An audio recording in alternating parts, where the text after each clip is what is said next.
I'm Kristine Paranica. I'm the ombuds at NDSU. Has anyone not heard about my office before? Everybody has? I've watched one of your presentations already, so. Oh, okay. Great. Welcome to this session on emotional intelligence. It feels like I visited emotional intelligence in doing workshops and things like that in a former life almost. It was really a hot topic in like the 90s and the early 2000s. And then I didn't really hear a lot about it for a while. And now it's kind of made a comeback. Like there's more people writing about it. There are more people talking about it. And it really honestly is a better way to understand ourselves, to understand why we react in certain ways, why other people react in certain ways, and to use that to bolster our social and even intellectual conversations and ways of interacting with people. So how many of you have taken a course in emotional intelligence before? Anybody? That's good. So I can say anything now because you know. So one of the questions, if you start to think about emotional intelligence, that I like to ask is what qualities do we value and admire in other people? So I'll give you a minute to think about it.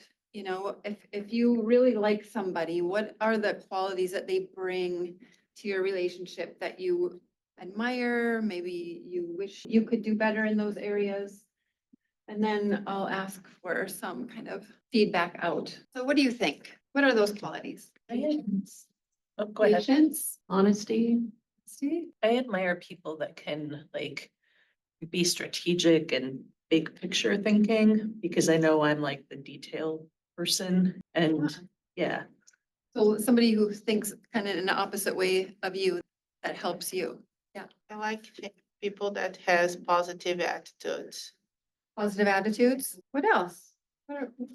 We could probably put up 100 adjectives or what have you. What other qualities do you admire in others? Why do you want to all sit together over here, for example, with each other? Friendliness. Friendly. That make you smile, like they are funny or nice to talk with. Right. Funny, nice to talk with. Yeah. Helpful. Kindness, being a good listener, being honest, being playful. Excellent. Listener, kindness, playful, honesty, right? We form relationships with people because many cases because of their emotional intelligence. Kind of what the vibe we get maybe is a way to say it. The way we connect with them, the way they treat us, the way they make us, how they make us feel, right? Are all part of this idea of emotional intelligence. When we talk about emotional intelligence, we think oftentimes also about our ability to manage our own emotions. So when somebody slights you, for example, how do you react? And how do you, I mean, is it just like an automatic response? I think it is for a lot of us, right? Or do you kind of step back and think, oh my gosh, what just happened there? That person said that. Is there a pause in there? So for how many of you, if I made a kind of a rude, thoughtless comment and then just kind of walked out the door, how many of you would be like, are you kidding me? Like immediately, how many of you are in that sort of boat? Would you say? You might not say it out loud, but you're like immediately triggered, right? Mad, big button pushed. How many of you have learned to sort of push the pause button, like ask yourself the curious question instead, you know, like, what just happened? Why did they say that? It also depends on who's saying it. If Absolutely. you have a relationship like your husband, you might react differently than if you said something to me and I was just like, okay, well, that was weird. You know, Weird. I might react quicker to my husband than you. Yes, I also exactly. think 20 years ago, I would have had a quicker reaction than now. Yeah. As I've gotten older. Right, we start to learn to pick our battles a little bit. We start recognizing, which I think is really great that you brought up, that it depends on the relationship we have with the person. Maybe it's something that they say all the time and you just blow it off, or maybe it's something that they say all the time and you're sick of it, right? And you don't want to have to put up with that anymore. So there's lots of things that go into kind of how we react. It has to do with our temperament, it has to do with the status of our relationship with other people. It has to do with so many different things. So one of the ways in which we can easily gauge our emotional intelligence is how we respond in conflict. Because when we're all feeling great, our EI is usually pretty good, as good as our learned behaviors have become. But when we start having friction with other people, then it becomes a lot harder. And we sometimes walk away from those interactions wondering, who was I in that moment? Why did I even do that? Where did that come from? Or you might be thinking about that with the other person. So circumstances really bring out kind of our currently learned behaviors, our emotional kind of gauges as we interact with people. So it's, most of us try to rationalize a lot of our experiences. We might try to analyze how to resolve some of these conflicts that we experience. We might think about how we use our emotions or intellect to see things from different vantage points, different perspectives, but these aren't always easy. Emotional intelligence involves sophisticated reasoning about our feelings to identify them and to exhibit, a higher level of emotional intelligence. We're always trying to do that, I think, or trying to be better versions of ourselves in some ways. So when Daniel Goleman first wrote his book on emotional intelligence, and I still would recommend that book, he developed a pyramid sort of, and his work has kind of changed a little bit on how he sees that as a straight pyramid, like a step up. But the bottom level that he focused on was self-awareness. How aware are we of ourselves? Do we find ourselves in situations and don't even know how we got there? Or do we have a little deeper level of awareness as we're going into situations? Self-regulation is the next step in his pyramid. That is the idea of being able to regulate your response before you say it. We probably all know people who don't do that very well, the blurters of the world, right? And we know some people who do that really, really well, to the point that sometimes self-regulation can be that you stuff your feelings or you don't respond at all to problems that you probably would have liked to respond to. And the third one is self-motivation. That's kind of in the middle. And you'll notice that those first three have the word self in front of them because they're really about our internal working. And self-motivation is really, can we motivate ourselves to do things, to do hard things? Can we set goals and try to achieve them? Those sorts of things. And then the last two that he identifies in that pyramid as we go up are empathy and social skills. And those two are different. They don't have self in the beginning, and they are related to how we treat other people, how we experience other people, how we engage in relationships with people. So any questions? Kristine, was there a slide with that one or no? There will be. Thanks. This is a different look at it. Yeah, thank you for reminding me of that. So what I want to do with this slide is to have you look at these dimensions. They're very much similar to the ones I just read, but they're in a different, this is more of his evolved picture of emotional intelligence. So they're interrelated. They're not necessarily in a hierarchy, right? So they're about ourselves. That's the self-management, awareness, and motivation. And they're about how we interact with others. So what I'd like you to do at your tables, and you can think about this on your own or in pairs or whatever works best for you, is to think about which ones are you best at. If you think about, I'm going to give you some examples. So in terms of self-awareness, it's the ability to know what you're feeling and understanding what causes you to experience certain emotions. People with a lot of self-awareness are in tune with what's going on with them internally a little bit more. And here's one example. An investment banker was up for partnership at a large prestigious firm. He focused solely on attaining financial goals with little regard to who he stepped along the way. He was easily irritated and seemed to have no sense of how abrasive his take no prisoners approach came across to customers as well as his coworkers. No one wanted to work with him or for him. He had little awareness about how to control his emotions and the effect they had on himself and others. And he ended up not getting the partnership. So it's an example. So as you look at this and you think about that sort of bad example of emotional intelligence, kind of give yourself a ranking of some kind. How well do you think you are with your self-awareness? You can share with others if you'd rather be private with that. You can just talk about how you think about it. But how would you gauge your own self-awareness? Maybe on a scale of 1 to 5, 1 being I really don't have great self-awareness, 5 being pretty good consistently all the time. So I'm going to ask you to raise your hand in about 2-3 minutes. But give it some thought, speak with each other if you'd like. Let's now look at self-regulation. I decided not to ask you for numbers just in case you're feeling shy about that. So self-regulation is the ability to regulate our feelings and emotions, checking them in question frequently. We know that when we're angry, it's the hardest time to control those reactions. We might lose perspective. It helps if we can self-regulate, we can intentionally rather than reactively respond to situations. Oftentimes the way it happens in real life, right, is that we have a poor reaction at the beginning and then we think about it and then we kind of come around, right? And we realize that we've overreacted. And that's normal and natural. A workplace example with this is a prominent CEO was meeting with a small group of programmers in his business and he was mad, he was angry. His colleagues described him as having bulging eyes, his face was flushed, his glasses were askew as he was speaking, spit was flying out of his mouth.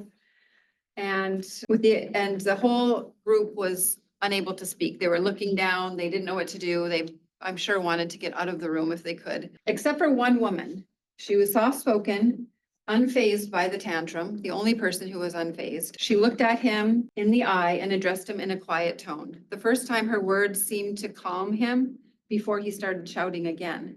The second time he listened, he was silent and he gazed down at the table.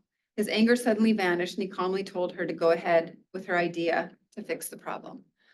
So kind of a shift based on how she dealt with that. So again, talk at your table for about a minute and a half about how you feel you do with self-regulation or what's hard about self-regulation for you. What is your conversation about self-management or self-regulation? How do you feel like you do? When do you do better with this aspect of our emotional intelligence? Talked about if you're overtired, it's harder Yeah, to maybe self-regulate just because you're not at your best self already. right. If you're stressed, if you're sick, if you're tired, really hard to do this sometimes, right? Anybody else? Kind of changed in different directions, you know, depending on who you talk to over the course of your life. Some people have found that as they've gotten older, they got a little bit better at, you know, staying calm. And other people have found as they've gotten older, they're a little bit more quick to be angry or. Right, the sort of, I'm older now, I'm entitled to say what I think and say it loudly. People that have been through major events in their life, myself included, that you start to realize most stuff is small stuff. Yeah, And so you just have a different outlook. yeah. Thank you for bringing that in because I think there are those moments in our life where we realize that what we thought was such a big deal at different times and later realize that it really wasn't. You know, that sort of quote people say, this too shall pass. I don't like to use that when people are grieving at all, ever. But there's something to that when, especially when we have that hindsight to see how that works. I think the Yeah. flip side to what you were saying, I tend to be someone, and I know people who tend to just internalize and try and absorb everything and kind of quiet the voice that's in their head. And maybe as they get older, they're not willing to do that anymore. Yeah, yeah, and that's not a bad thing necessarily, right? To be able to finally feel like you can use your voice and choice and not feel like you're silencing yourself for the benefit of others. That context and empathy piece, we were chatting about it. You don't know, is this person's behavior always that, or was there some big trigger that he's walked into this room and this is atypical for him? And, you know, can you be empathetic to perhaps some pressure he or she is under Right. that has nothing to do with you, but you get the overflow? Yeah, it's kind of like those memes on social media where they talk about we don't know what somebody else is going through. And so it's easy to judge. And that judgment piece is really moves into that area of empathy and how we connect with others and the difference between sympathy and empathy, which I think Brene Brown's work is my favorite, where she's talking to the people down in the hole, like the animals down in that hole, and saying, oh, how's it going down there? Oh, you're not feeling so great. Oh, too bad. Well, have a good day. You know, keep walking. to the real empathy where you're standing beside or with or holding someone's hand and being there with them. So I'm going to move to the next slide. So this is kind of a reiteration, a little bit of what we were talking about, but self-awareness is really knowing your internal states, preferences, resources, and even intuitions. You know, that gut sense that you might feel. And recognizing your emotions and how they affect you, but also, eventually with others. Acute self-assessment, knowing your strengths and weaknesses and having an accurate response to that. I've always found that the best way of doing that is to get real feedback from people that you trust and that are willing to be honest. And self-confidence, developing a strong sense of your self-worth and your capabilities and being reminded of that. I think in our humble Midwest way, we sometimes forget to do that, or it doesn't feel comfortable because we're not supposed to brag, right? We're not supposed to say how great we are. But at least our self-talk needs to move in that direction, right? And in terms of self-regulation, again, that's managing those internal states by keeping disruptive emotions in check. Making sure, sometimes this is a surprise to see, people are surprised to see trustworthiness on this aspect. That it's really about holding ourselves to standards of honesty and decency. Our conscientiousness, taking responsibility for your performance, adaptability, flexibility, and innovation are all part of those two first self-competencies, personal competencies. And then self-motivation. This is about how we reach our goals, how we push ourselves. And there's 4 types of kind of tendencies. One is achievement drive. We want to try to reach a standard of excellence. Commitment, aligning with the goals, initiatives, readiness to act on opportunities, and optimism, which is a surprising one. So I don't know if you know, well, I think you know this, but there'll be 2 follow-ups, one in September, one in October, to this workshop that you're all invited to attend, even if you're online or somebody hasn't seen this one first. And we're going to talk somewhat about optimism and how that impacts our well-being versus pessimism. And it's always been a kind of double-edged sword in talking about this in higher ed some ways, because we need to have a level of optimism, but we oftentimes also, when we're doing research and other things, we have to be very critical and not so optimistic so that we're getting an accurate view of what we're seeing and what we're doing. And so when we talk about learned optimism, which I think Dr. Seligman, I can't remember his first name, has a book on learned optimism. They talk about hope scores. And in order to have a good level of optimism, in order to feel good about how you see yourself, you have to have some level of hope, even if it's measured by also a measure of skepticism. So it's kind of interesting that way. And so empathy, how many of you feel like you are good at this? Like, this is a superpower for you, maybe, right? I'm seeing a sea of women in this room. Not unusual for all of you to raise your hand on empathy. And of empathy, what do you think you're best at here? Is it sensing others' feelings and perspectives, taking active interest? Is it developing others, helping, supporting, mentoring, that sort of thing? Is it the service orientation or leveraging diversity? You're trying to make sure that everyone's included, or political awareness. Of those, which ones do you feel like you have more of a natural inclination for? Understanding others. Understanding, the top one, yeah. I was gonna say the first 2. First 2. I think that the last 3 require a lot more energy, right? Focused energy to develop those. The first 2 feel a little bit innate and also learned, of course, and something that we are probably proud of and work toward.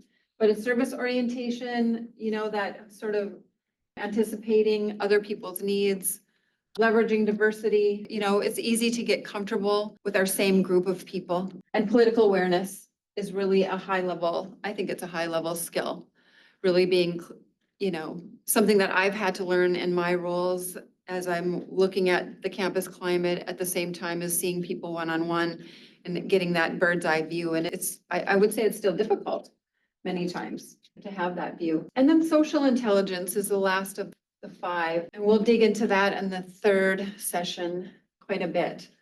So social intelligence includes how do we use our influence? Can we use our influence? Can we persuade others to our positions or better ways of looking at things? How do we communicate? Are we listening openly and sending convincing messages, or are we judgmental in our listening?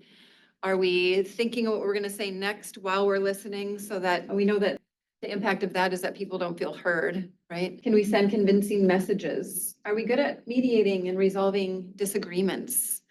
Is it a skill that you just learn naturally, maybe from your home growing up? Or is it something that you've taken classes in to get better at? Leadership is another one, inspiring and guiding individuals and groups. Some of you probably are managers, supervisors, and it's as it goes down, it feels like the level of skill gets higher. We've probably taken classes in leadership to try to be that leader that we admire. And also to be a change catalyst, initiating change, managing change, having the courage to suggest change when change is needed, as well as building bonds and nurturing relationships towards shared goals. I feel like these are things that in an academic institution we are doing, where we have to be doing these things, right? And last, collaboration and cooperation, working with others towards shared goals. So on that social intelligence level, are there some that you feel like you've really gotten good at, comfortable with, or some that you aspire to that you really want to improve on? I think our table is good at the collaboration and cooperation. You all work together? Yep. So what's your area? Counting. Oh, accounting. Yeah, The new accounting team that started last July, okay. and we made a lot of progress last year. Yes, you had to go through a lot of change. You've probably hit a lot of All those buttons. things Yeah. apply. Yes, yes. Yeah. Anyone else? One of the things that comes to me as I look at this is being a change catalyst.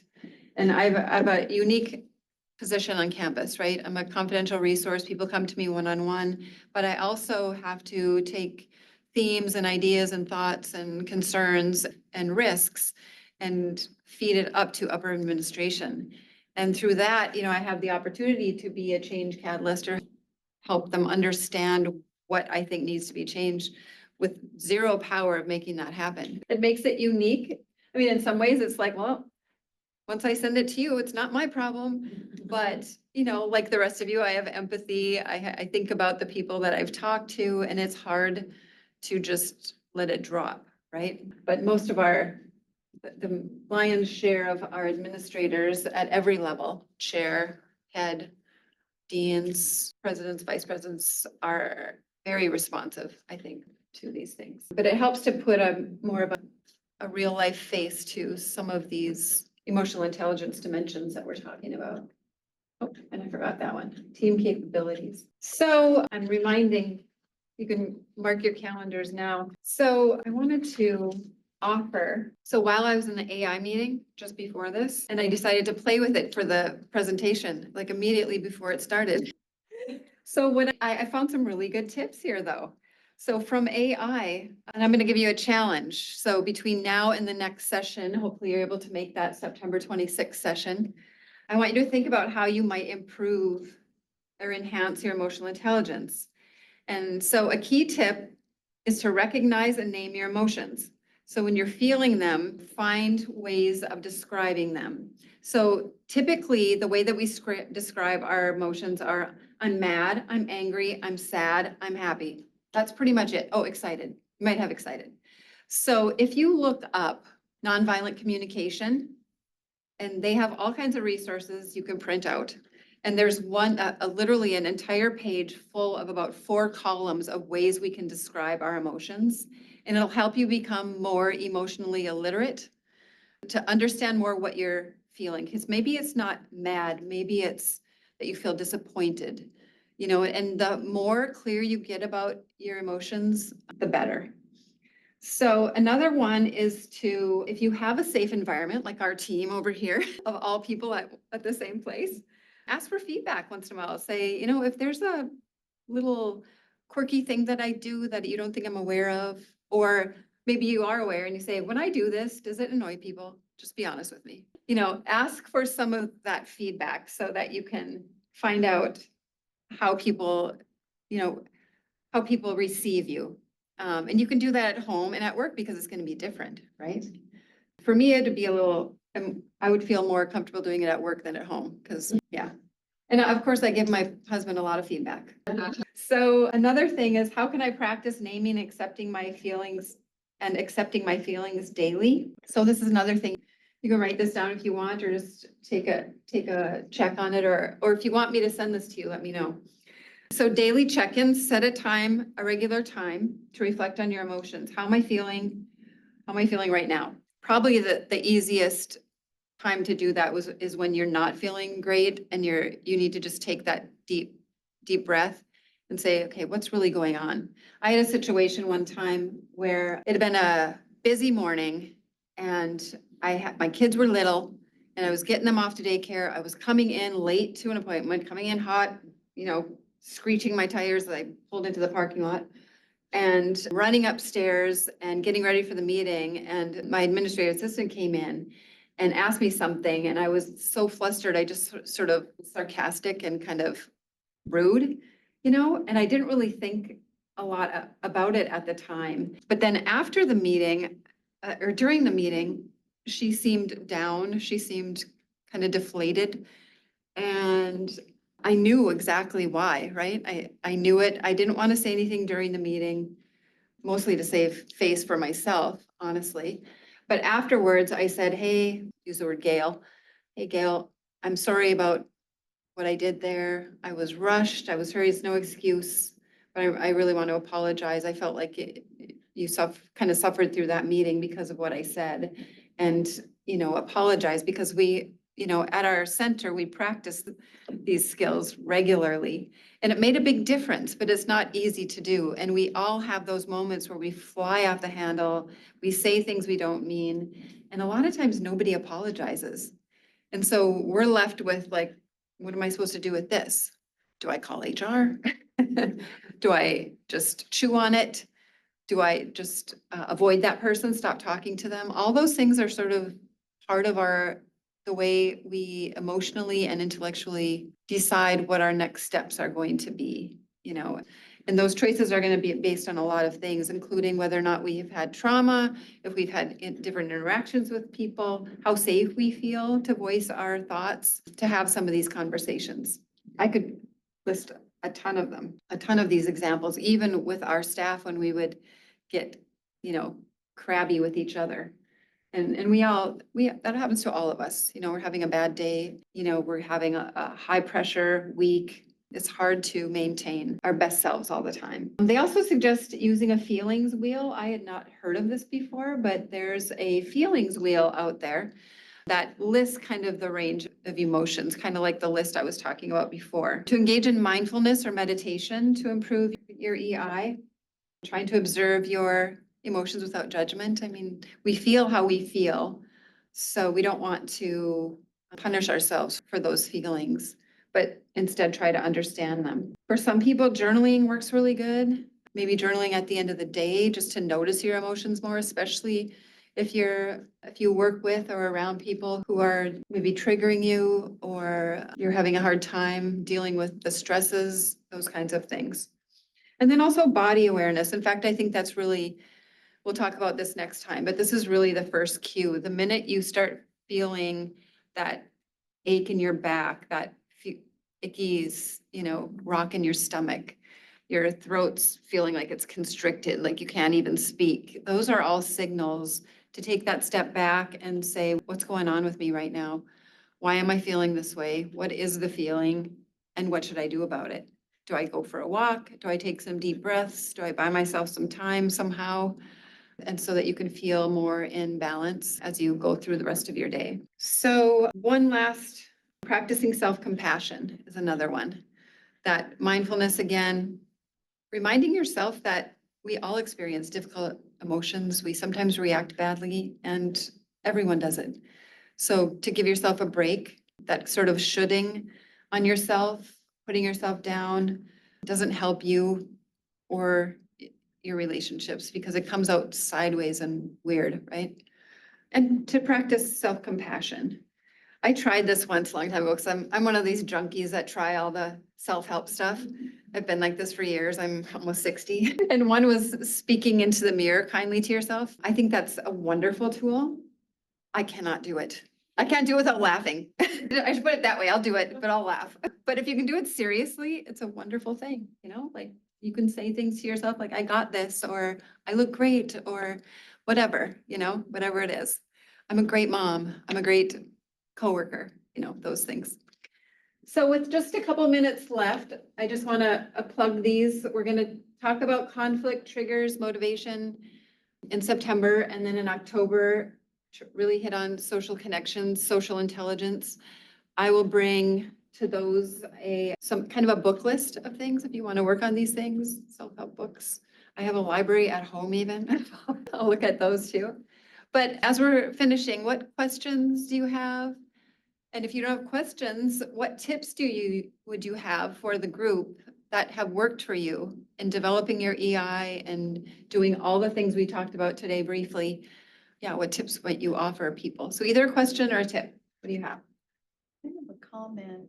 I was reading something yesterday that just really was bothersome, and it stayed on my mind through the night and getting up this morning, where we had a young man so proud of his dad, but has a different abilities. And it's interesting that in the context of the larger microcosm of society, that we will say things about people like that. And because we don't know, sometimes we say nasty remarks. I'm trying to be apolitical in my describing this situation right now, which makes it confusing. And yet when people find out that they made a remark that's quite hurtful, and this is a differently abled person, and they don't pull it back, and there is this lack of courage to say, I'm sorry, and own it, and as though societally that's okay. I think that makes all this that much more challenging, doesn't it?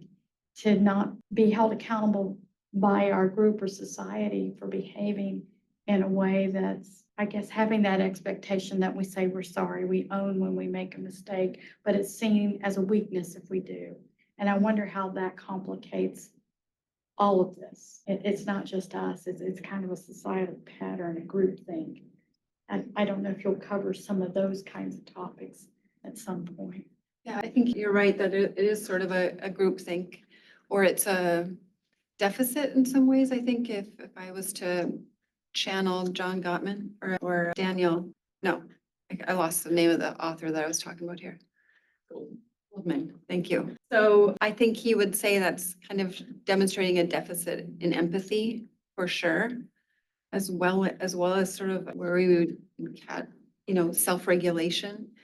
And not everybody thinks they need to self-regulate, right? So kind of what I think I know the scenario that you're talking about. And that lack of both empathy and self-regulation is pretty tough to deal with, right?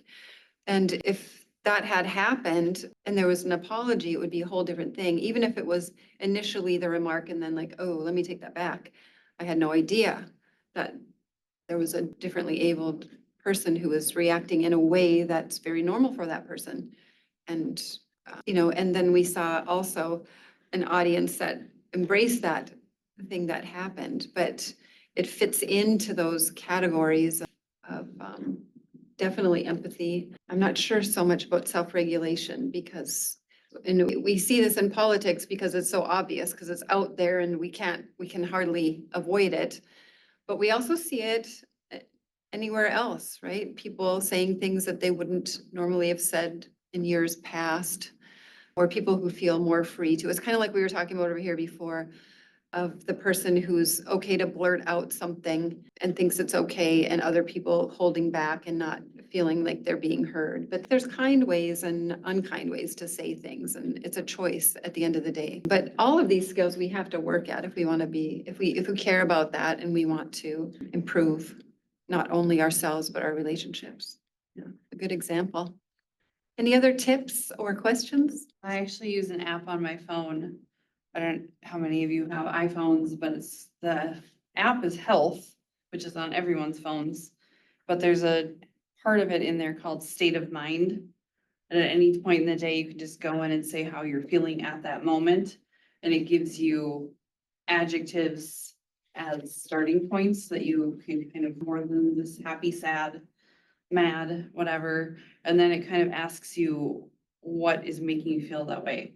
Is it family? Is it home? Is it work related? Or what is exactly making you feel that way? And you can go and do it at that moment, or you can do it just the whole day overview of how your day was. And Wow, I use that every day. that's great. And then it tracks it for you, so you can kind of look back like, what did make me happy or anxious or whatever it was, so. Yeah. A good self-reflection tool, sort of. Yeah. Yeah, and it's accessible and I'm like, I'm gonna call my Yeah. kids and tell them about this. Like, my daughters in particular could really use that. Yeah, just called state of mind. State of mind in the health app at Apple. Something that works well for me with my kids. My son is on the spectrum and my daughter has some emotional issues. And when they were younger, there were just so many conversations that blew up and everybody got frustrated. And I found that if I led the conversation with, I'm really upset right now because, or I'm really happy about, if I just led with what I was feeling, it made it so much easier for them to digest the rest of the conversation because they had some context. I only do that with my kids. I'm sitting here thinking, maybe I need to like more subtly do that other places, but that was a really helpful thing for me. I love that. I think that's a really good idea, as well as stating intention in the forefront. You know, how many emails do you get and you're like, were they mad? Were they, is this positive? But if you say, my intent of this email is to blah, blah, blah, it clarifies everything. And same with stating, I'm feeling happy or I'm feeling nervous because, you know, those things, it makes it so much more clear, especially in our sort of passive communication culture we have here. As I was talking to international students yesterday, they were like, I don't always know what people are saying. I said, do you mean people who are speaking English aren't clear? He said, yeah, they say this, but their face looks like this. Like, we're not always clear. So that's, yeah, thanks for that. Anything else? I've taken the Clifton strengths, you know, they always focus on the strengths, but then the last session we went through as a bookstore team was someone from Career Advising presented it, who's no longer here, but she went into the balcony and the basement versions of each strength, you know, because Gallup, they focus on the strengths, but like, what does the strength look like in the basement when it's not the good, you know, Yes. team? And so that was really interesting to see, like, yeah. That's one of the best team building activities I think that I've ever been part of. And I don't even remember my strengths anymore. Yeah, I wish. I know it was really weird. They're like, taught oh, it. it's oh, you're the one that only like 10% are that. And I'm like, great. Maybe that's why I forgot it. I should do it again, though. It's kind of like old Myers-Briggs. It changed over time, right? You took that and then later you tested different after like 15 years, you're changed. Yeah. Anything else? May I just ask, is that balcony basement, is that kind of a standard thing with strength finders? Because I've done strength finder, but Yeah, not yeah, the yeah. balcony in the basement. That sounds really. I think it's a Matt Scoyism. That's cool. Okay, perfect. Because he taught it to our team and I think he's taught it to quite a few people at ADSU. Okay, there's a book like we. Maybe it's in the base or in the The- book, but I know he has used it a lot. Yeah, I was surprised it was, yeah, it was in the book. So like, I haven't heard about this part of it Yeah. before, you know, but. Right. I kept you a little bit over, but I hope you enjoy the rest of the conference. Thanks for being here.